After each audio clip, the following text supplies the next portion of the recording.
दीक्षा app पर training के दौरान कोर्स इन्फेक्शन प्रिवेंशन कंट्रोल में 75% से आगे ना बढ़ने की समस्या आती है। इस समस्या के लिए लगभग सभी ट्रेनिंग करने वाले लोग परेशान हैं। उसको हम कैसे दूर कर सकते हैं, उसके बारे में हम यहाँ पर चर्चा करेंगे। सबसे पहले तो आपको अपने ऐप को खोल के उसके डाउनलोड सेक्शन में जाना है। उसमें से आपका अगर डाउनलोडेड है उसमें कोई पार्ट, तो उसको आप डिलीट कर देंगे पहले। डिलीट करने के बाद फिर आप दोबारा से ऐप में जाएंगे और उस कोर्स में दोबारा जाएंगे और आप देखेंगे कि लगभग आपके जो 3 वीडियोज हैं वो उस पर डन साइन दिखाई देगा। तो आपको एक एक करके सभी वीडियोज को खोलना है और उन वीडियोज को खोल के इसमें जो स्टार रेटिंग है उस स्टार रेटिंग को आपको 4-5 बार तीनों वीडियोज में अलग अलग करके देना है।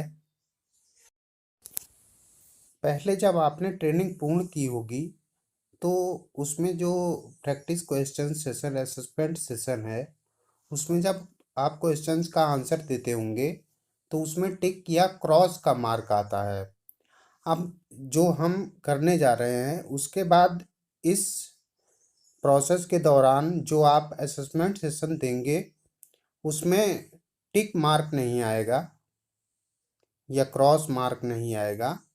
तो इस चीज़ को हमें ध्यान देना होगा कि अगर हमारा टिक मार्क या क्रॉस मार्क वाला दोबारा आता है तो इसका मतलब हम प्रॉपरली इसको से नहीं कर पा रहे हैं। सबसे महत्वपूर्ण बात जो हमें ध्यान रखना है वो है जब हम प्रैक्टिस सेशन में जाएंगे तो उसमें प्ले पर क्लिक करने के बजाय हम सबसे पहले डाउनलोड पर क्लिक करेंगे। डाउनलोड में यदि आपका डाउनलोडेड जो साइज है वो 377 बता रहा है तो आपका कोर्स पूरा नहीं हो पाएगा। इसको 411 KB होना चाहिए, तभी आपका कोर्स कंप्लीट होगा। आपका डाउनलोड होने के बाद आपको फिर उस पर प्ले पर क्लिक करना है। प्ले पर क्लिक करने के बाद आपका क्वेश्चनायर आपके सामने आ जाएगा। आप क्वेश्चनायर पर जब आप आंसर पर टिक करके नेक्स्ट पर क्लिक करेंगे तो आपका साइन टिक साइन या क्रॉस साइन नहीं आएगा। आपको ध्यान होगा जब आपने पहले किया होगा तो उस स्थिति में आपको टिक या क्रॉस साइन में आया होगा जिसमें ट्राई अगेन लिखा होता है यदि आपका क्वेश्चन गलत होता है। लेकिन इस प्रोसेस में आपको दिखाई दे रहा होगा कि टिक या क्रॉस मार्क नहीं आ रहा है। फिर आप सारे क्वेश्चंस पर आंसर देने के बाद जब लास्ट में आएंगे तो आपको सबमिट का ऑप्शन दिखाई देगा।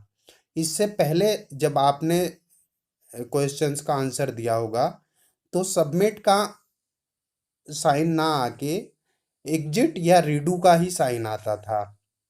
लेकिन इस प्रोसेस के बाद आपको सबमिट का ऑप्शन दिखाई देगा। तो सारे क्वेश्चंस का आंसर देने के बाद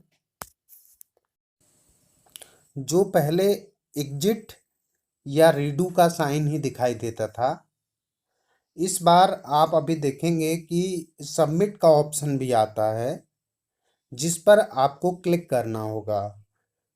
ये देखिए सबमिट का ऑप्शन आया है, इसमें हम क्लिक करेंगे।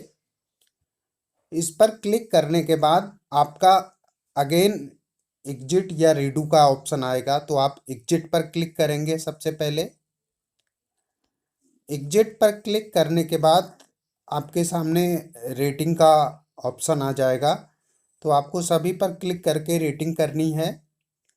रेटिंग करने के बाद जब आप बैक जाएंगे तो आपका कोर्स है वो 100% कंप्लीट शो हो जाएगा। इस तरह से आप इस कोर्स को कंप्लीट कर सकते हैं। आपको ध्यान रखना होगा जब आप डाउनलोड करें तो डाउनलोड में जो आपका केबी आना चाहिए वो अप्रॉक्सीमेटली 411 केबी का होना चाहिए। अगर 377 आता है तो आपका कोर्स कंप्लीट नहीं।